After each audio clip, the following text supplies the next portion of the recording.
Hey everybody, just want to say thank you all, you the fans, for supporting us thus far. We are slowly growing our fan base, and we are getting more views and listens than ever before on our social medias and our podcast. So thank you first. I do want to note real quick before we enter episode 30 of 13 Rings, an NFC East podcast, that this podcast was recorded Wednesday night prior to the news breaking that the Washington Commanders hired Dan Quinn as their head coach. As such, all comments and opinions made during this podcast was without that knowledge. That being said, we hope that you enjoy this episode and continue to support our podcast. Thank you.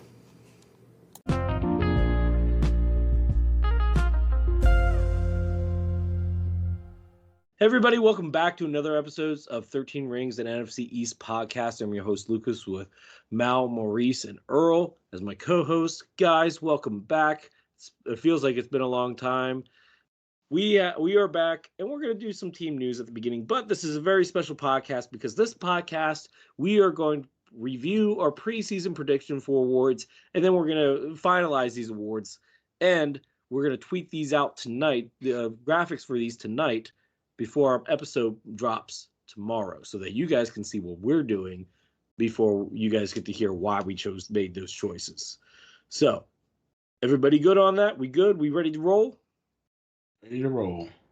All right. So, it's been a long time since I've been the first up to bat here, but I definitely need to lament because literally probably about an hour or two before we started recording, we're recording Wednesday night, it was dropped by Adam Schefter that the Seahawks hired Mike McDonald for their new head coach. He was the defense coordinator for the Ravens. He was also in the running for the Commanders job, and he's out. And also should be noted that Ben Johnson, the offensive coordinator of the Detroit Lions, has bowed out too. Now, it was speculated whether it's money situation or not. It does not seem to be the case. Not quite sure why he's staying there. It might be a loyalty thing. But regardless, he's staying there. So now our talent pool of, potential head coaches are dwindling. Now we have to look at guys like, Dan. What's your guys' offensive coordinator again, Earl? What's his name? Dan Quinn? Defensive coordinator, yeah, Dan Quinn. Maybe even Bill Belichick. Not big. Honestly, guys, I'm not a big fan of either one of those guys. I don't know who else is available, but I'm not loving... Isn't Bobby Slowick still available, the offensive coordinator from the Texans? He's staying in Texas. Okay. No. I don't blame him. You know what I'm really afraid of? Tell us. We might stick with Bieniemy. I can see that happening. I think that would be a failure. I think it would be too. Yeah. Well, I'll say this. I really think that Ben Johnson was their number one choice. I really think that that's who they were looking at. And he bowed out. I think it's a mistake that he bowed out. But he bowed out. So now, and it seems like the team wants an offensive-minded guy. Seems like that's who they're leaning towards. Who else out there is offensive-minded and still available? Not, you look at Bill Belichick and Dan Quinn, they're not offensive-minded. Like, look, Eric Bieniemy, I hate to say it, it might be the best of the worst options.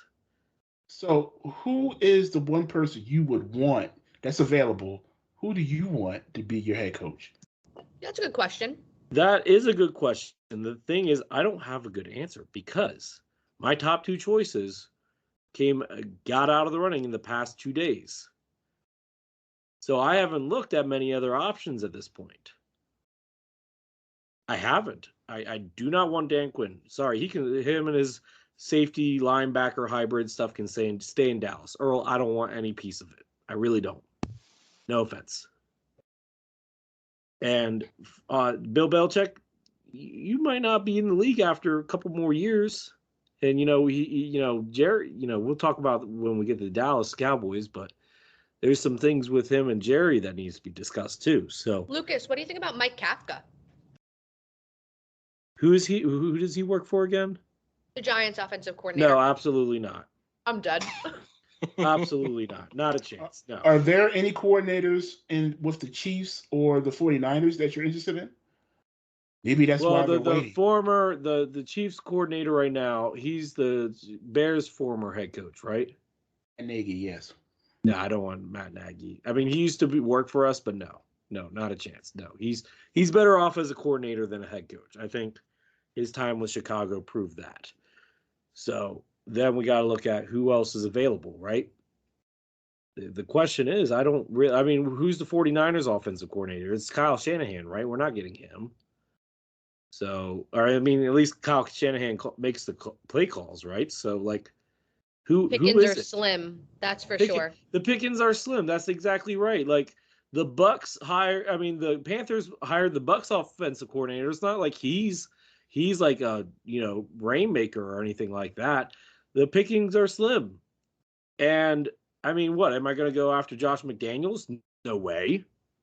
So what am I doing here, guys? I don't know. But anyway, that's... What about Vrabel? He's a defensive guy, right? Is he? Pretty sure. He is. Oh, okay. He's more defensive-minded. Are you locked in on having an offensive... Me, personally, no.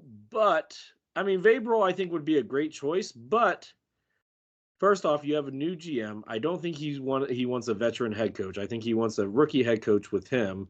So the power dynamic there is the same. So I don't think a veteran guy can come in. And then you look at when it comes down to offense versus defense, lately in DC, offensive coaches have had a little bit more success than the defensive guys. Jay Gruden, Mike Shanahan, they had limited, but some success there. So, and you probably want a good young offensive mind to help mold, a new rookie quarterback, which is the most likely option. So we got to think about that. And that's where I think I think we took too long. I honestly think we took too long. So I think so as well. I think that's the biggest problem. But I took Slim Pickens. But you know what, Maurice? You got your coordinators. Let's talk about that now.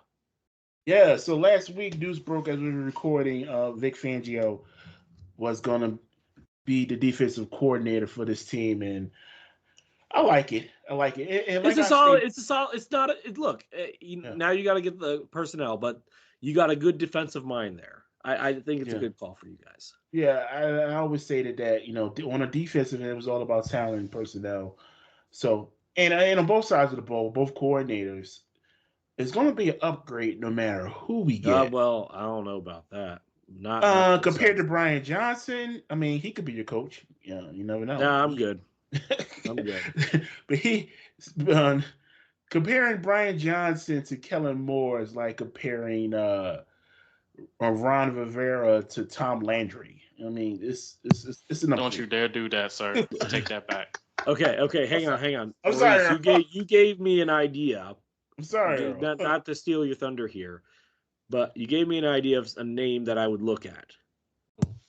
Steve Wilkes, defensive coordinator for the 49ers. Okay. Yeah, you have to broaden your span, not just offense. Yeah. But I think Steve Wilkes would be. I like what he did when he was the interim head coach in Carolina. Sorry. Anyway, defensively fine. But let's talk about the offensive coordinator you guys hired, because that's the one I want to talk about. Yeah, one of the brilliant offensive minds that Earl dislikes. I'll say. I won't say the H word. Dislikes. We've signed Kellen Moore to be our offensive coordinator, and like I said, it's an upgrade over Brian Johnson. Upgrade is a very favorable term that you use there, sir. I'll say this: more things have to come together for this to work. I'm going to be, and I've not been as critical of Jalen Hurts as I should have been throughout the season, but I will say this: Kellen Moore is a very pass-happy coordinator, and I've screamed on this podcast many times, we need to run the football. So, and me and Lucas had this conversation between the two of us. If they can bring in a running back that can kind of cure the past happiness, I'll say. You have a running back that's supposed to be a top 5 runner. Yeah, he's a free agent though. That's what I'm saying. Just bring him back. Well, I mean, that's easier said He's than a done. Philly Because guy. you got to pay the man. I mean, Then that's how pay kind. him. You got to negotiate this stuff, Lucas. I know. I understand what you're saying. I understand. But if we don't bring back Swift, if we can get a guy older, longer in the tooth, but maybe for a year or two, a distinguished running back like Derrick Henry, that would calm the past happiness of Kellen Moore. And I was getting to it. Jalen Hurts is a good passer. I'll give him that. But in Kellen Moore's offense, you need to, and I keep saying this, pre-snap reads. You have to recognize when the blitz is coming. He's going to put Jalen Hurts in a good position if Jalen Hurts takes a step in his progression as a passer. So, with that said, we have the weapons on offense. I think one of the things we need to work on is just running the football more. If we're balanced offense like we were 2 years ago, I think this can really work.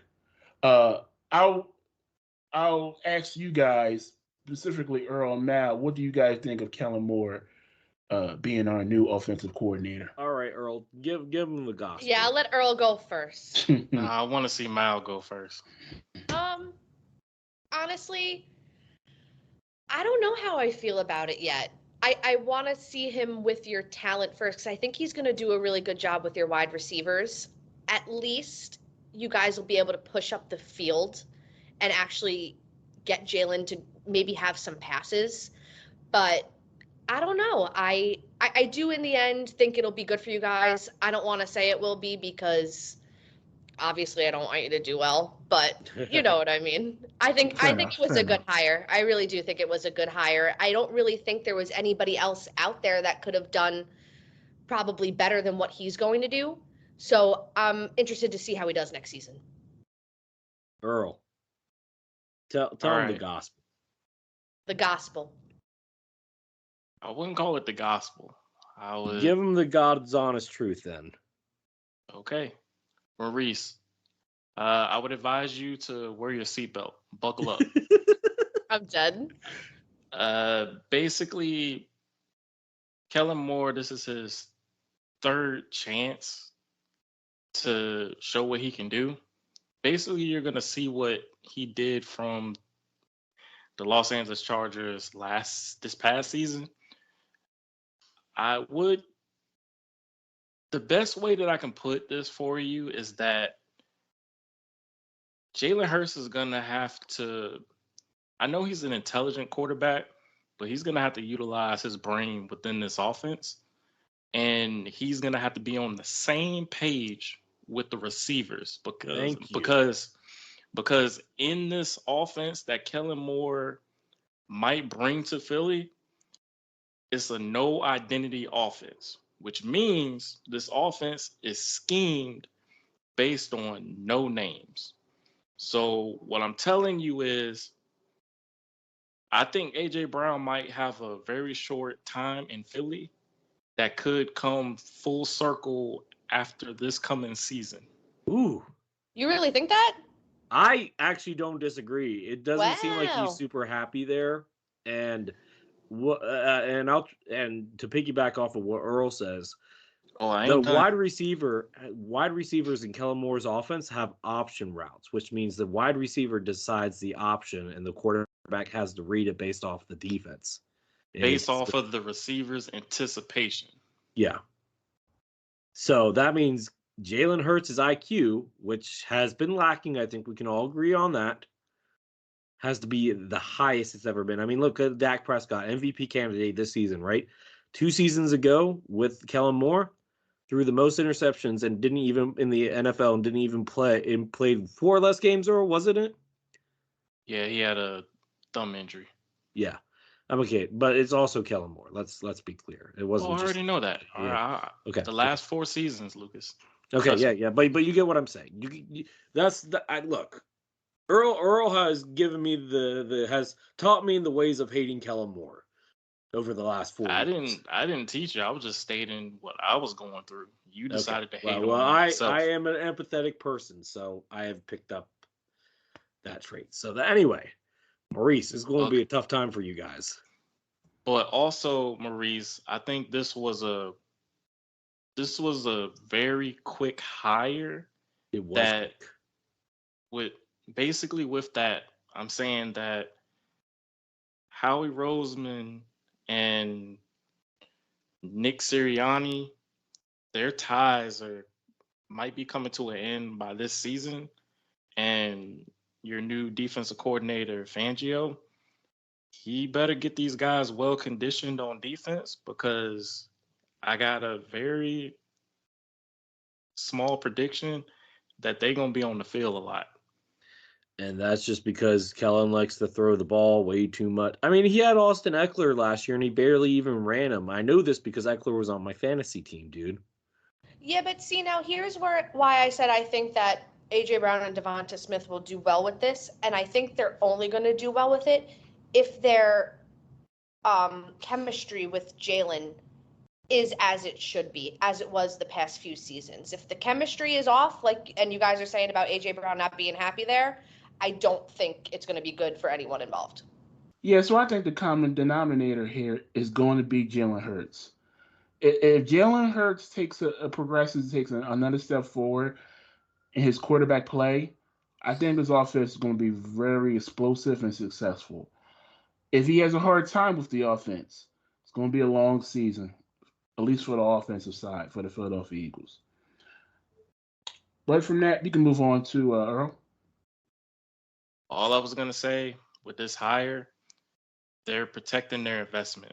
Their investment is Jalen Hurts. So I know, make it or break it. And to wrap it up real quick, this is going to be a one. If this is not successful, this is going to be a one and done for Nick Sirianni as well. Yeah. So he's on that same hot seat that Mike McCarthy is on right now. That's what Earl was saying earlier. Yeah. Also with the Brandon Staley of the Chargers, saw how that ended up. Yeah. Yeah. So Earl, I gotta ask you, what is up with Jerry talk at the Super Bowl? He just speaks nonsense. So no, don't take anything that he's saying seriously. He kind of sounded like he threw Dak underneath the bus. Can you explain to our listeners what he said and what you if you agree or disagree with it? It's mainly dealing with Dak's contract. Like, it's been an uphill battle from day one. I believe they really didn't want to pay Dak in the first place. The reason why they paid him was at the time when he broke his ankle. And then everybody was saying, yo, you should have paid him. But at the same time, I just think they don't want to pay Dak Prescott, because I really think that they did not want Dak Prescott, tongue-tied. They didn't want Dak Prescott to be their quarterback. They were so high on Tony Romo and so on, this and that. But when Prescott beat out Romo, even with the injuries, jumping all the way up to QB1 his rookie year, they didn't like that. So I'm just saying that they really didn't want to pay Dak in the first place. And right now, they're just stalling with what they have to do. But I'm just not feeling what Jerry Jones has been saying. Like, I've honestly just, it's like basically a kill switch that just ignited in me that I don't care. Like, all I'm saying is just take care of what you need to, and so be it. I'm not fazed by what he's saying right now, Lucas, to be honest with you. All I know is that Dak, he played up to MVP season, and with a new offensive scheme as well as a new OC. And I mean, he's got a year left on the contract, so I wouldn't advise they should just extend him to open up more stuff to help the team. But him and his son, cheapskates. Yeah, I you know what, we'll definitely see. They say they're all in. I don't know if I believe that, but he also said something. You know what? Well, you know what? They also said something about Bill Belichick. Is one along the lines of, yeah, I could work with Bill Belichick, absolutely, no doubt. Yeah, I've known him for a long time. I think we could work together. Yet you kept McCarthy. And he also said something along the lines of McCarthy saying, "Yeah, I love what McCarthy's done in the regular season, and he's kept, but but he's fallen short during the playoffs." So I don't know. Can you talk about that a little bit? Yeah, that's mainly the problem. He based it off the regular season performance, where the initial test is the postseason. Right now, I'm not seeing the progression in getting the team ready. This is the second time, near the third time, that I've seen a team of the Cowboys in the playoffs not ready to show up. And it happens at home. I understand now this team, they lack success, where Coach McCarthy said himself that he worries about this team's success compared to being punched in the mouth, because they get too big headed when the lights are on them. And then when it happens, they fold up worse than a Target lawn chair. And from it, their progression, their team is stacked on paper. But when you show up in the postseason, one, you don't stop the run. Two, you don't know how to run the football. You're going to have trouble, because those are the two main things that can give you success going into the postseason. Dallas didn't have that this past season, nor were they ready for what happens in the postseason. I just think, you know what? I think whatever coach we do get is going to be the same lackluster situation, because Jerry Jones isn't going to step down on his role. Stephen Jones is not going to step down from his role. They have someone that can be the GM in there, but they don't give him the title. So until things change within the organization, it's going to be the same lame duck season. Earl, quick question. Which of the Jones do you think is the most competent that should be running the team?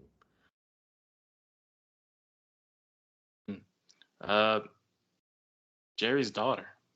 What's her name? Charlotte Jones. So you kind of want this to turn into a Genie Bus type deal, like with the Lakers and basketball? Sure, why not? Take the control from the brother? Okay. Yeah, I think fresh scenery would work, because having his son in there, it's incompetent. Both Stephen Jones and Jerry Jones are incompetent on handling this team. They think they know how to handle this team, but they apparently don't.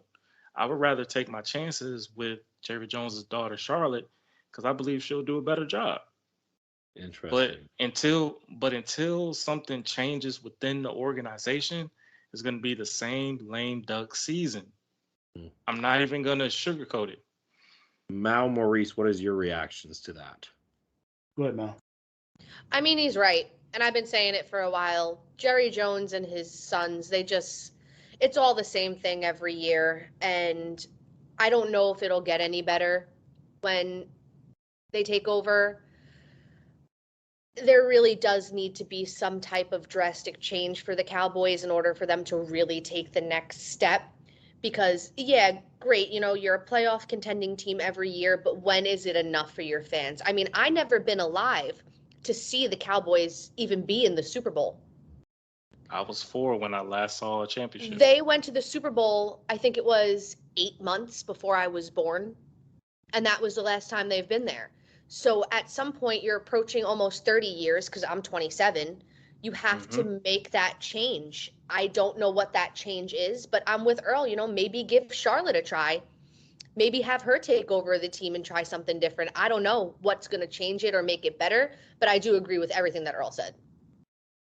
Jerry Jones needs to just step away. He needs to just step away.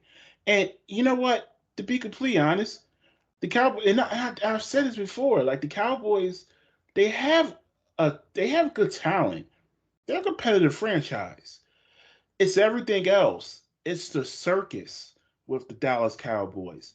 Exactly. That's the problem. I call them the Hollywood Cowboys. Matter of fact, they're the corporate Cowboys. My bad. It's like Ringling Brothers, Barnum and Bailey. For the people couldn't agree more. It's a circus, and you have to get away from that circus. If that's bringing in Charlotte to just run the team and appoint a real general manager, I think that's the most important thing, Maurice, appointing a real general manager.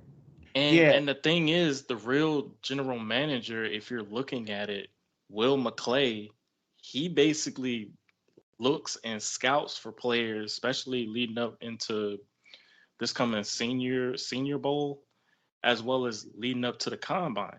It's in-house. They're not giving him the title because they don't want to relinquish power. And that is the problem. If no doubt in my mind, if they just back away and just sign the checks and let the coach do their thing, I believe this team is going to be different. But with the glamour and everything, this was even building up when Jimmy Johnson was there, was that they wanted to try to win both the money as well as winning games with players in-house. It didn't work that way. But now that Jimmy was moved to the side, Jerry was slowly transitioning, building this brand. He's worried about a brand, a 53 brand that's about the Cowboys, of glamour and fame and all this stuff, losing the mindset of getting rings and becoming a legacy within the organization.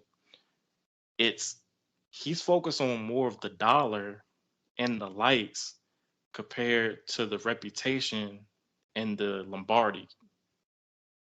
So he just lost that feeling. They're too complacent right now. And I'm not gonna see a change until they make a change. Look, I think the Cowboys have gotten to the point of what's the definition of insanity? Doing the same thing over and over again, expecting different results. Repeated cycle. Yeah, and that's exactly what's going on here. I will say this: I think you're right, Earl. I think that would be cool, but I think it's time for us to go ahead and switch over to the Giants now. Yep, I digress. Go ahead, Mal.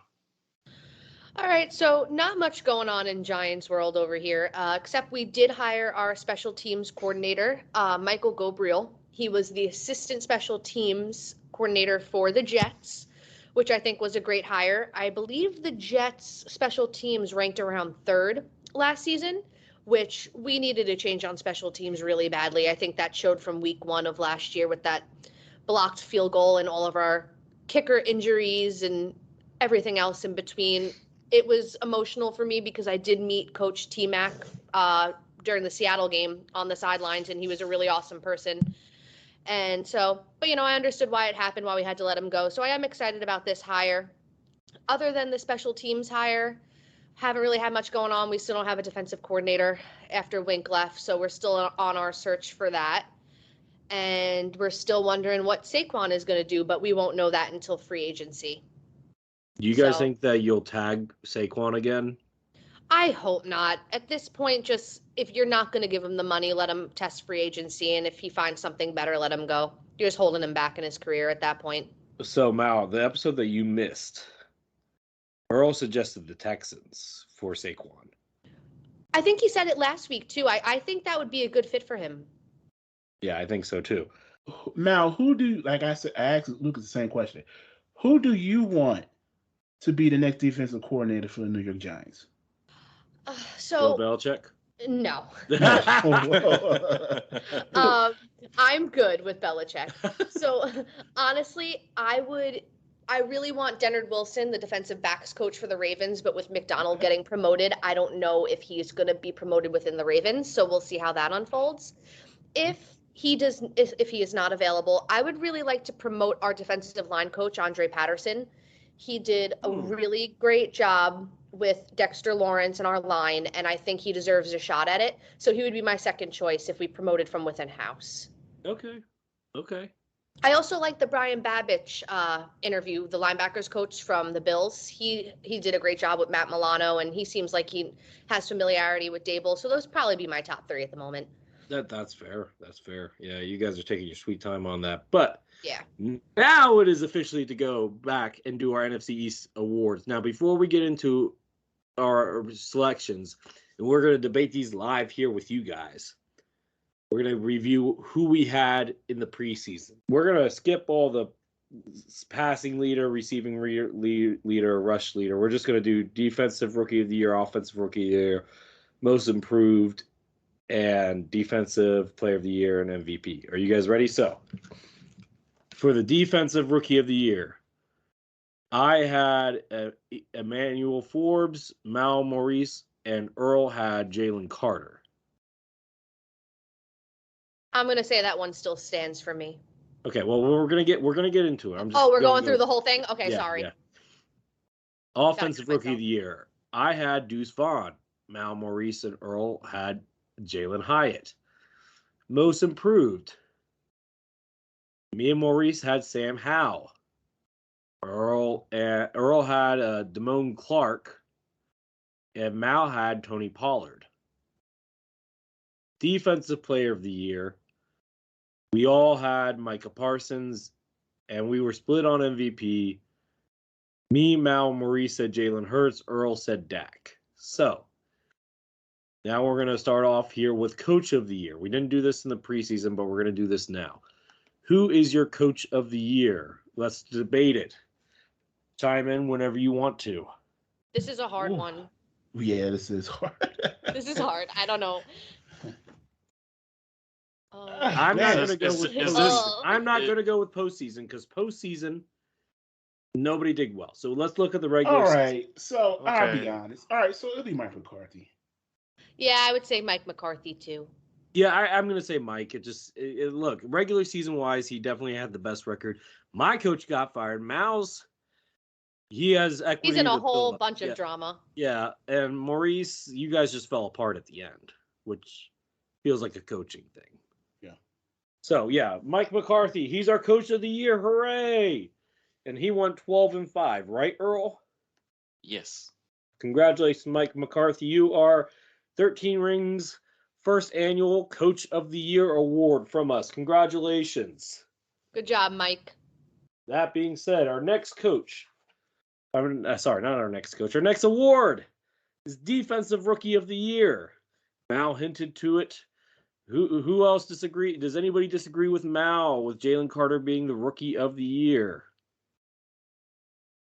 You can have it. Yeah. Yeah, I think Jalen Carter got it. Yeah. So it's Jalen Carter. Hooray! This is easy, guys. Look, I mean, was there anybody close in your opinion that was, fighting for this at all?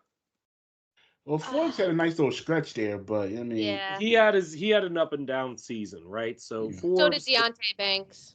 Yeah. And what about your guy, Earl? And Deontay wasn't a rookie, was he? I thought he was a second year. He's a rookie. Yeah, he's a rookie. Oh, okay.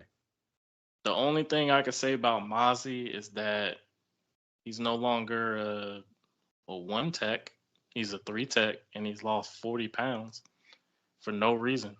I don't understand it. Is that a Mike McCarthy or a Dan Quinn thing? Earl, let him cook. He's got something coming up. Dr. Bunsen Honeydew. Yeah, and Deuce Vaughn just didn't get enough snaps. He did get barely any snaps. I put that on Mike McCarthy. Yeah, I tried to give Deuce Vaughn some love, but that just I said no. We're talking about defensive, not offensive yet. Maurice, you getting ahead of the curve? Yeah, my bad. Okay, so this is a hard one because I don't think any one offensive rookie really stood out. So I have an under the radar nomination, but you guys go first.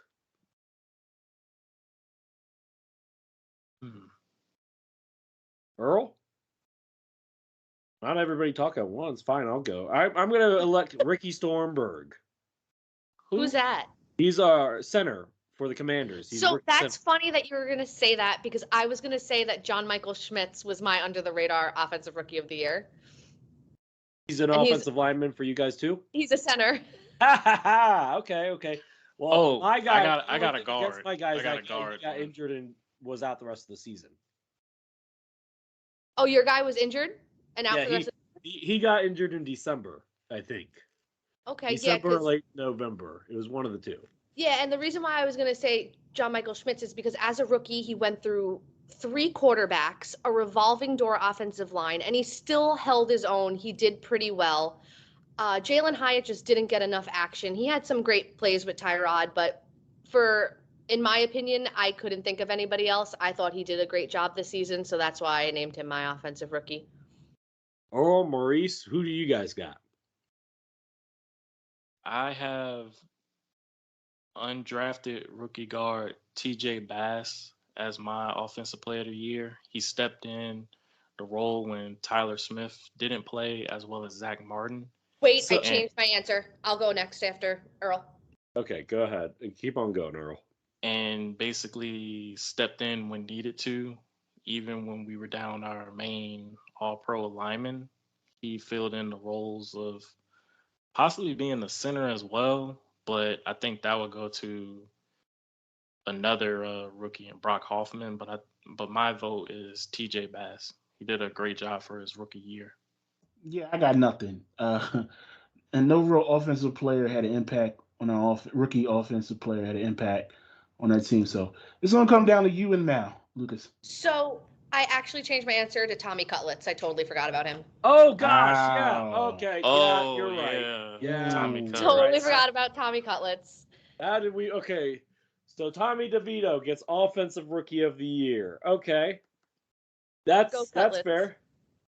I'm not putting Cutlets on the graphic. No, please don't. But I just can't stop saying it. Is DeVito one T or two T's? It's just one T. Okay. All right. So he is our Offensive Rookie of the. Gosh, let's talk about it. So Mal, now that you've had a full season of Mr. Cutlets, is he going to be a backup next year, or is he going to go somewhere else? I think he's gonna stay third string practice squad because You don't think he's going to be the primary backup? No, because from based on what I'm getting the vibe of, it's gonna be Daniel Jones and a rookie. Okay. Okay. Well, that's kind of a shame. I know, but we'll see how it goes because it depends on how late we take the rookie. I don't even know what their plan is, but I think he'll be on the team. I mean, Michael Penix would be on the board when you guys select. Yeah. I don't know if it'll be first round. I don't think it should be. I think you guys need to Yeah. go wide receiver, but we're getting off track here. So Tommy DeVito, And it was a fun story. It was nice. It was fun. the Italian Guido himself, the NFL Guido himself, got our Offensive Rookie of the Year. Congratulations, Mr. DeVito. You get an award from us. I started eating chicken cutlets again. Oh my gosh, Earl. See, he made an impact. You made an impact. You made an impact. Okay. So I think this one might be the most controversial. Who is the most improved player this year for you guys? That's a good question.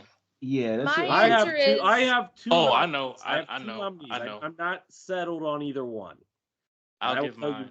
Go ahead, Earl. My most improved is Osa Odigizua. What a name. Yeah, What he was. position does he play? He plays 3-tech defensive tackle. He's number 97 with Dallas. On the Cowboys? Okay. Yep. He definitely stepped up. I had a feeling he was going to step up into his third year. He definitely endured some off-season peanut butter after last season. And I really saw his progression. Like, he's really fitting that role for there. So, he's got my vote. It's between him and Deron Bland, to be honest. Ooh, that's a good one. Ooh. I think Deron has a different award for me. Yeah, I have a different award in mind for him. Me too. Okay. Well, anyway, not to play spoilers. Anybody else have any other nominees? I would say Reed Blankenship. Oh, Yeah. Really? Yeah, I can see that. Yeah, he definitely played better this season. Yeah, he definitely played better this season. And mind you, this is an undrafted player. That's a good point. That's a good point. Yeah. All right, Mal, anybody that you want to nominate? Yeah, so my nominee is Kayvon Thibodeau. He last season had 4 sacks, went up to 11.5 sacks this year. And That is also a very good case. Yeah, and Wink didn't use him to his best edge rushing ability. He always had him dropping back in coverage, so I thought that was pretty good for him, and he did really well, so he's my nominee. So I have 2 nominees here. One of them's not from my team. I'll tell you the one that's not from my team. CD Lamb. Okay. Oh. I think CD Lamb. Look, he broke a Dallas Cowboys record. He had more receptions, more receiving yards than ever. He's been steadily improving each year. Now we have him in the same conversation of top 5 wide receiver in the NFL. We didn't have him that last year. I wasn't even sure if he was a number 1 wide receiver after last year.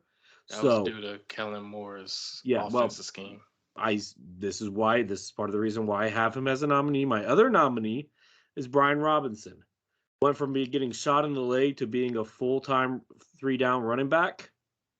Despite missing a handful of games, still had about, if I remember this correctly, let me pull up his stats here real quick, but I believe it was around 700 rushing yards. But let me get the stats so that I say it correctly for our fans.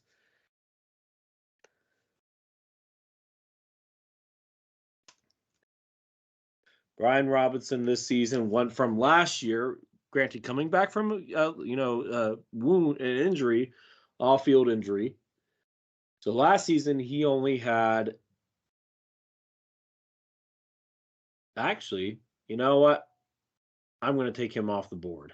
I thought he had a better season, but according to the stats here, he actually had a worse season. So my nomination is CeeDee Lamb. Or actually, no, I can't say Sam Howell. No, no, because he didn't play last year. It's yeah. I'm gonna go with CeeDee Lamb. So, I respect it. So who are we going with, guys? Who are we going with? Because I think the two strongest cases here is CeeDee Lamb and Kayvon Thibodeau. I think CD had more of an impact. Yeah, CD really. He went to like the most he had the most receiving yards on the season, right? Yep. Yeah, CD. Because he went from like 11 to 1,200 yards last year to almost 1,800 yards this year, right, Earl? Yeah, it's crazy. Yeah, if they weren't lollygagging the first 5 weeks, I think he would have been a 2,000-yard season. So are we saying CeeDee Lamb for sure? Is that our final answer? I vote CD. Yep. A, B, C, D, E, F, G. I'm surprised CeeDee Lamb wins the MVP. No, MIP, not MVP. MIP, my bad. Yeah. But no. IP. Yeah. But no, I'm surprised nobody else said CD. Earl, I was expecting you to say CD. I mean, that was going to be obvious, but I looked more into what I saw from the progression of Dallas on the defensive side. But we're not just looking at our teams, guys. We got to remember, for these awards, we can't just nominate our guys. We got to throw out other people, other people in the division as well. That's why I thought of CeeDee Lamb. So that's just me. Okay. I appreciate that. Yeah. But that being said, let me write down CD here for our little graphic. Because I made an individual graphic for each one of these guys, because I'm going to have their stats on here afterwards too. So next is Defensive Player of the Year, which I think we all kind of teased who this is going to be, but go ahead, Earl. Who's your Defensive Player? DYOP. DaRon Bland.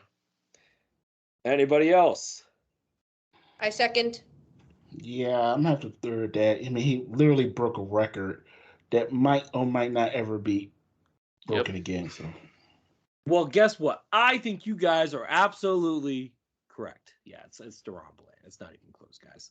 Yeah, well, I was ready to fight that one. I know. I wanted to trick you guys, and possibly the listeners. But yeah, I'm still. Let me finish up Lamb here, and then I'll write DaRon Bland in there. The Bland effect, as I like to call him. The Bland effect. I'm going to be very curious to see how that works next season when Diggs comes back. When he comes back, I don't. I would take a. Is DaRon spelled with an uppercase R? Yeah. DaRon Bland. Okay. Go ahead, Maurice. Go ahead. What you was gonna say, Earl? I was just gonna say Diggs is recovering from a ACL tear. He didn't have like too much of a ligament damage, but I would give him another season to be back fully. But yeah, ACL usually you can come back that in takes a year, time. but you won't be the same yourself. player.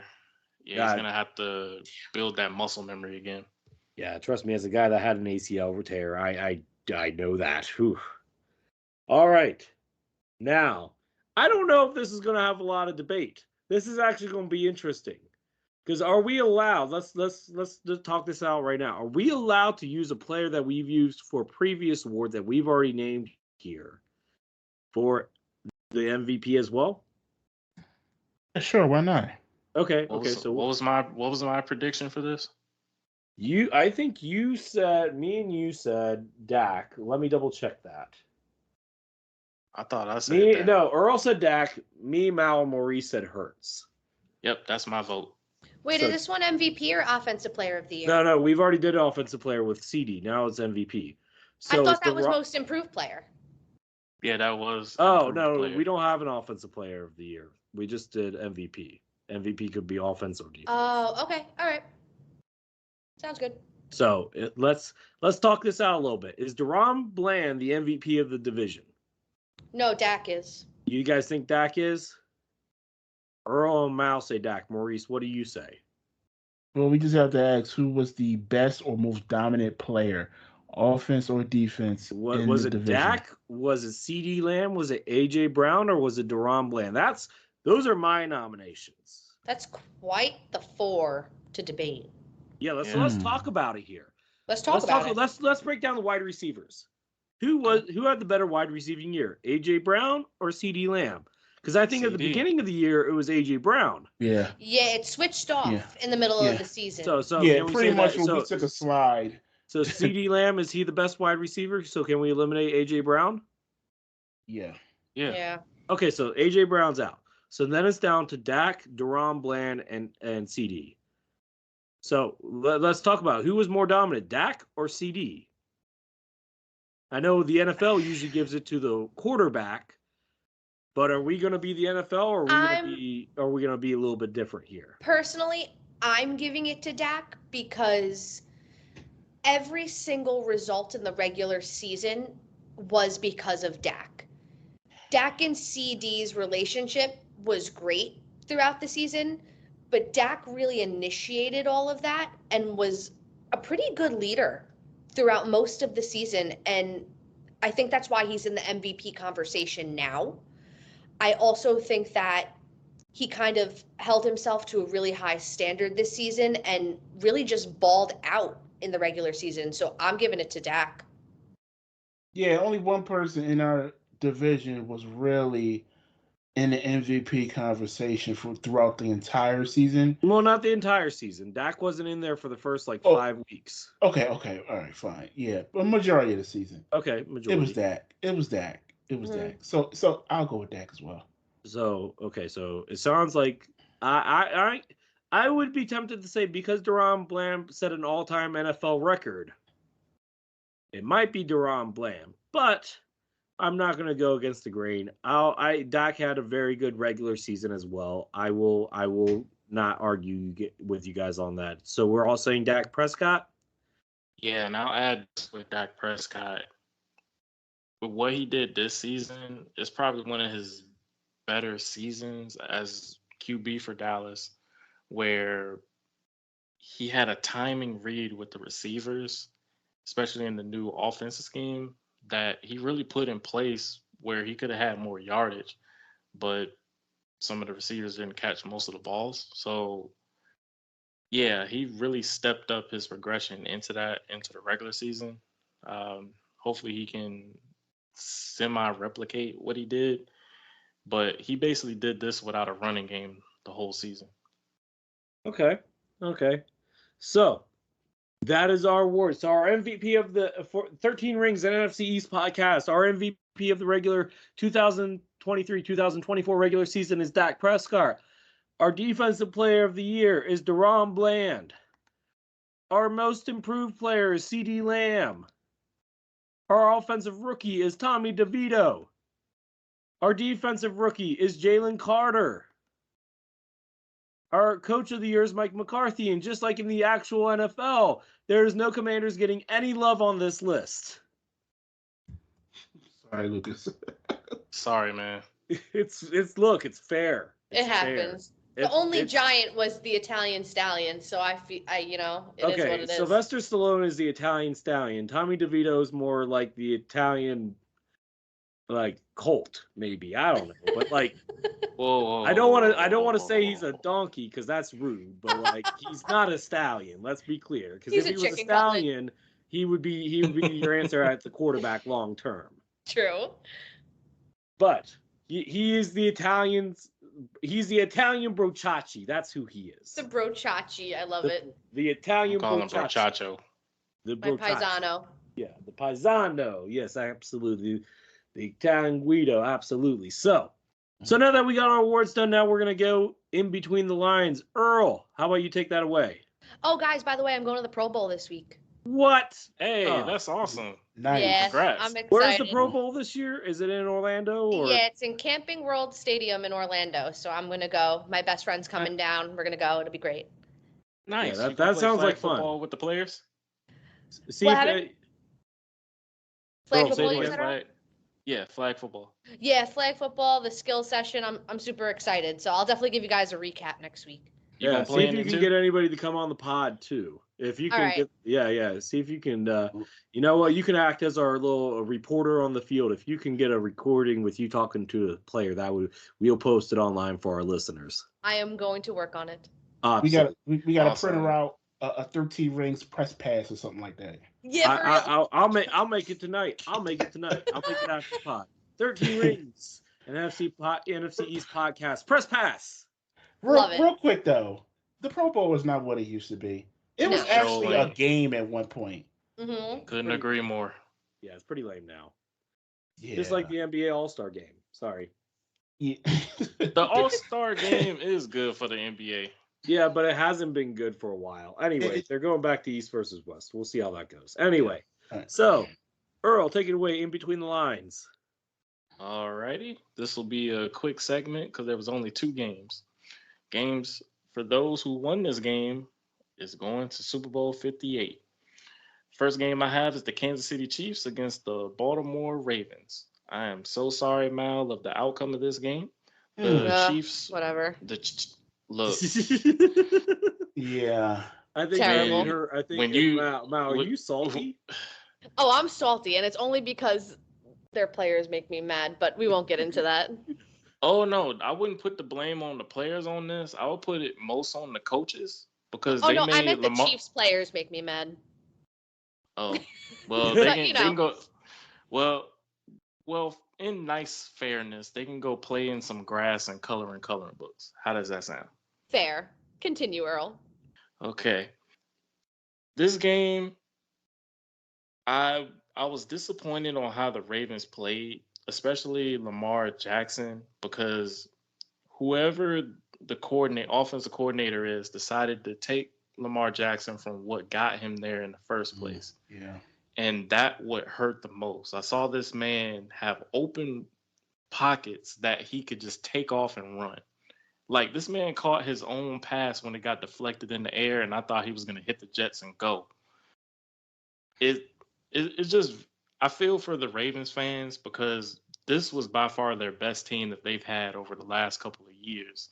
And they had a Chiefs team that was weaker than normal.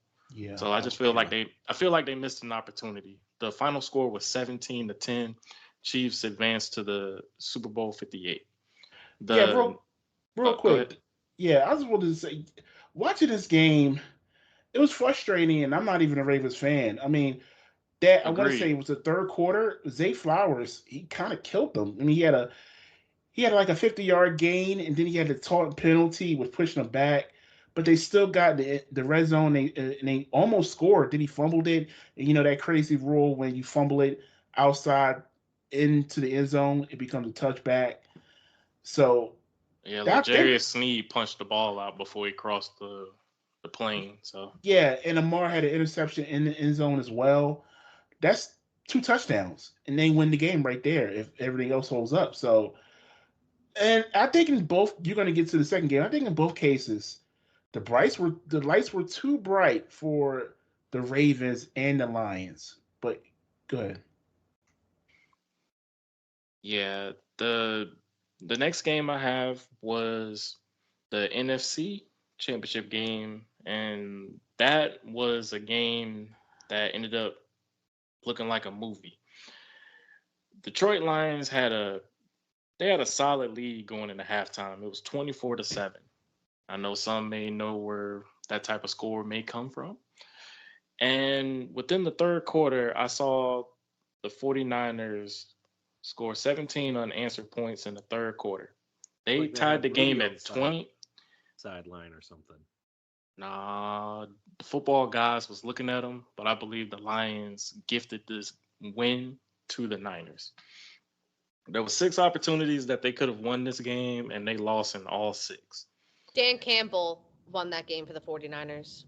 You're absolutely right, Mal. Okay, hang on. I gotta stop you guys there. The Go guy's ahead, what been you got? going for it on 4th down all season long.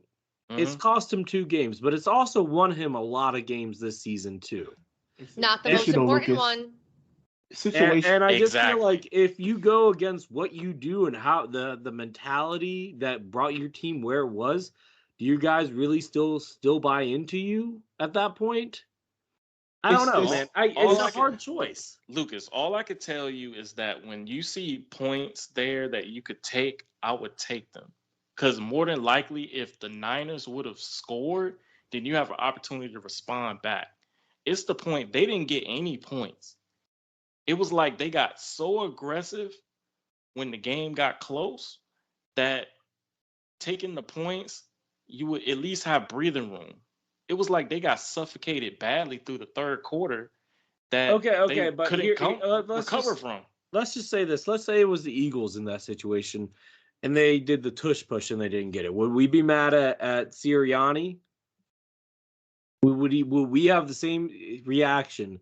Because you know how effective the tush push is, right? So would we have the same reaction if it was the Eagles with the tush push? Lucas, I got a question for you. If you was in Dan Campbell's situation, would you go for it? Yeah, I wouldn't, but that's me. I'm not Dan Campbell. I'm not the guy that turned around Detroit culture. Because there's a time that you could do it, years. And then there's a time you don't. Guys, he turned around Detroit culture, which was crappy for the last 30 years. He turned it around, and as much as we can say, oh, this was a bad choice, guess what? That's the type of choice he made that helped turn around that culture, that got them to that game. And it left them with a 66-year drought. Yeah, and I congrats, as I call him now, Dan Gamble. That's what I call him. You know what? I like that. That's a good sound bite. But no, and it's fair. But you know what? Gambling sometimes with a team that's not as talented, and yes, they aren't as talented as the 49ers. Sometimes you have to gamble. I disagree with that. I don't think they are as talented. No, I disagree with that. All I can tell you is that when you know that you are running the ball down the Niners' throat and you only give them 6 more rushing attempts in the second half. That's not a Dan Campbell. That is a Ben Johnson thing, not a Dan Campbell thing. Well, you were beating on the table for him to be your head coach. Hey, well, maybe we dodged a bullet. I don't know, but now we're out of options. Listen, just to wrap this up, Dan Gamble went for the he went for it on 4th down twice. Both of them was in the 49ers territory. So they could have had 2 field goals. And I don't know the percentages of how good their kicker is and all that, but that have won them the game? Yes, it's potentially 6 points. They lost by 3. Mm-hmm. Now see, going forward on 4th down every time, it works in the regular season, but in the playoffs, it's very situational. Yep.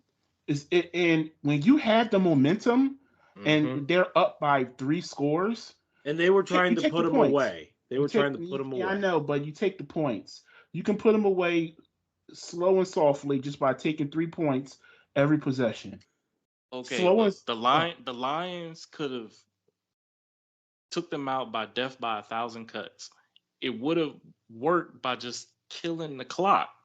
I know they were trying to put the Niners away, but regardless of it, you take the points while still trying to figure out a solution in taking them out. I would have took a better shot at kicking the field goal, adding more points, which you can put the pressure back on the Niners. It was like they were slowly gaining it. After the ball had bounced off the defender's head and IU caught it at the 5-yard line, you knew it was some football juju that was happening. That is like a Plaxico Burress catch. Come on now. Like that's you get a good punt that lands at the 1-yard line and you telling me you can't down it? Look, they did shoot themselves in the foot, but I don't think going forward on fourth down 2 times is not the only reason why they lost. Okay. Like you said, that miracle catch that should have been an interception. The not downing it at the 1 yard line. That's not on Dan Campbell. Not rushing the ball more than 6 times is not on Dan Campbell. All we're trying to say is, even though with his gambling in that regard, it put pressure on the Lions that they had no answer to recover from. Now, I concluded by the game, Niners win 34-31, and they're in Super Bowl 58 with the Chiefs. All right, so what do we got? Well, who are we rooting for here? I can't root for you. Do we have to root for anybody? No. Okay, I'm rooting for the commercials. Let there be some. I'm rooting for ones. Usher. I'm not an Usher fan. For real? Come on. I'm not a rap fan. I'm not. You know who my favorite rappers are? Because I don't like rap like that. I can't wait to hear this. Oh, boy. It's Nelly, it's Eminem, and it's Lil Jon. Okay, those are my 3 favorite rappers. That's how much I like. Lil Jon, not Little Jon. Hold on. Say the first one. Nelly. Nelly, Eminem, and Lil Jon. Yeah. I gotta get you in more music, sir. I don't listen to rap like that. I listen to alternative 90s rock and early 2000s. That's my stuff. I'm a country music fan, so I'm not really. Wait a second, you're country music? Huge. Really? You're from New York. You're not supposed to like country music? And where am I now? Florida, but that's not country. That's Florida. Yeah, parts of it, yeah.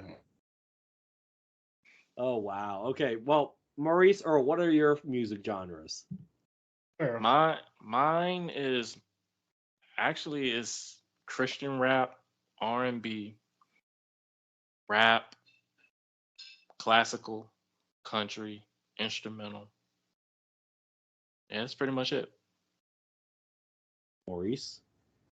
Rap, R&B.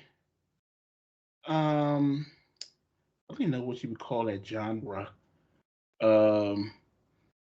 Indie, I want to say. Okay, indie's not bad. Indie's not bad. Yeah. I'm sorry, my mind is still blown. Mal, are you joking with us? Do you actually like country? No, I'm so serious. It's literally Who's your favorite country singer? Luke Combs and Morgan Wallen. Okay. I'm going to say some old country names because my dad's a country music singer, so I know some of them. You tell me if you like them or not. Yep. Dixie Chicks. They're good, but not my favorite. Oh, gosh. Who did Neon Moon? Brooks and Dunn. I don't even know who that is. Wow. I don't listen to a lot of the older country. I'm one of those like millennial country pop don't lovers. Tell me that like you like the country that sounds like rap. No. Okay. So you don't like the Jelly Roll? You don't like Jelly Roll's music? No. Okay. All right. So that being said, let's get back to the game here. Who are we rooting for? I'm rooting for the commercials. Earl, we know you're not rooting for the 49ers. Actually, are you? I'm gonna keep it a buck with you. I actually want the Niners to win. What? Hear me out. My only reason is that I want Dallas to see it so they can make a change.